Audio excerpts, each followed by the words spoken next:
একটা perfect family weekend কেমন হতে পারে জানেন? খালামণি আর কাজিনদের সাথে হঠাৎ করে বের হয়ে গেলাম কর্ণপল্লী নদীর পাড়ে। সানসেট, ঠান্ডা বাতাস আর ফুচকার মজার মুহূর্ত সব মিলিয়ে দারুণ একটা সন্ধ্যা। কিন্তু গল্প এখানেই শেষ না। পরদিন সকালে চলে গেলাম গ্রামের শান্ত পরিবেশ, সবুজ প্রকৃতির মাঝে। এই ভিডিওতে দেখুন নদীর সৌন্দর্য থেকে শুরু করে গ্রামের শান্তির একটা ছোট কিন্তু অসাধারণ কিছু স্মৃতি। বিসমিল্লাহির রহমানির রহিম। আসসালামু আলাইকুম। খালামণি আর খালাতো বোনেরা বাড়িতে আসায় দিনটা হয়ে উঠেছিল অনেক স্পেশাল। শুক্রবার হওয়ায় সবাই মিলে ঠিক করলাম একটু বাইরে ঘুরতে যাওয়া যায়। তাই বিকেলের দিকে আমরা বের হয়ে গেলাম কর্ণপল্লী নদীর পাড়ে। সেখানে পৌঁছে দেখি মানুষের বেশ চারপাশে আনন্দ আর ব্যস্ততার এক সুন্দর পরিবেশ। আমরা সবাই মিলে কিছুক্ষণ নদীর পাড় ধরে হাঁটাহাঁটি করলাম। হালকা বাতাস আর নদীর ঢেউয়ের শব্দ যেন মনটা একদম ফ্রেশ করে দিল। এরপর একটা শান্ত জায়গায় বসে নদীর অপূর্ব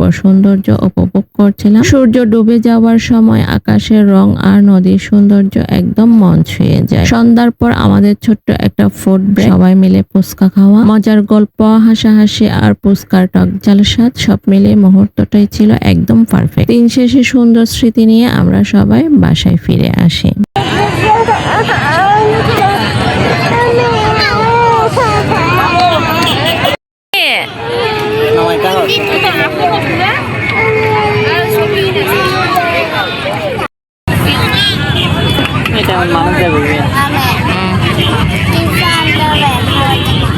খাবে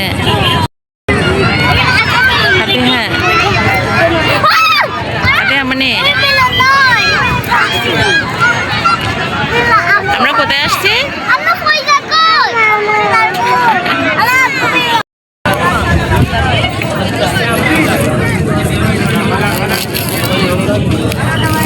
আমরা কোথায় আসছি? আমরা আসছি কর্ণপল্লী নদীর পাড়ে। বলো। পরদিন সকালটা শুরু হয়েছিল একদম অন্যরকম একটা অনুভূতি নিয়ে। আমরা সবাই মিলে চলে গেলাম আমার স্বামীর নানুর বাড়িতে। শহরের ব্যস্ততা থেকে দূরে এই জায়গাটা যেন এক টুকরো শান্তির স্বর্গ। বাড়িতে পৌঁছে চারপাশের পরিবেশ দেখে মনটা ভরে গেল। চারিদিকে সবুজ গাছপালা, খোলা মাঠ আর নির্মল বাতাস, একদম প্রাকৃতিক সৌন্দর্যে ভরা। শহরের কোলাহল থেকে দূরে এমন পরিবেশে এসে যেন মনটা আরেকটা হালকা হয়ে যায়। আমরা সবাই মিলে বাড়ির আশেপাশে ঘোরাঘুরি শুরু করলাম। কোথাও গাছের নিচে বসে গল্প, কোথাও ছোট ছোট পথ ধরে হাঁটা। প্রতিটা মুহূর্তই ছিল উপভোগ করার মতো। বাচ্চারাও দৌড়াদৌড়ি করে বেশ আনন্দ করছিল। এই সুন্দর পরিবেশে আমরা অনেক ভিডিও করেছি। প্রকৃতির দৃশ্য, আমাদের ছোট ছোট মুহূর্ত, হাসি, আনন্দ সবকিছুই ক্যামেরায় বন্দি করেছি। সবুজ গাছের ফাঁকে সূর্যের আলো, পাখির ডাক আর হালকা বাতাস সব মিলিয়ে এক সিনেমেটিক ফিল। নানুর বাড়ির এই সরলতা আর শান্ত পরিবেশ আমাদের সবার মন ভালো করে দিয়েছে। এমন জায়গায় সময় কাটালে সত্যি জীবনের ছোট ছোট সুখগুলো নতুন করে উপলব্ধি করা যায়। দিন শেষে আমরা সবাই অনেক সুন্দর স্মৃতি নিয়ে ফিরে এসেছি। এই 2 দিনের ছোট্ট ট্রিপটা আমাদের জন্য ছিল অনেক আনন্দ, ভালোবাসা আর প্রশান্তির একটা গল্প।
এইটুকু পর্যন্ত, আবার দেখা হবে নতুন কোনো ভিডিও নিয়ে। ততক্ষণ পর্যন্ত সবাই ভালো থাকবেন, সুস্থ থাকবেন। ধন্যবাদ সবাইকে। আল্লাহ হাফেজ।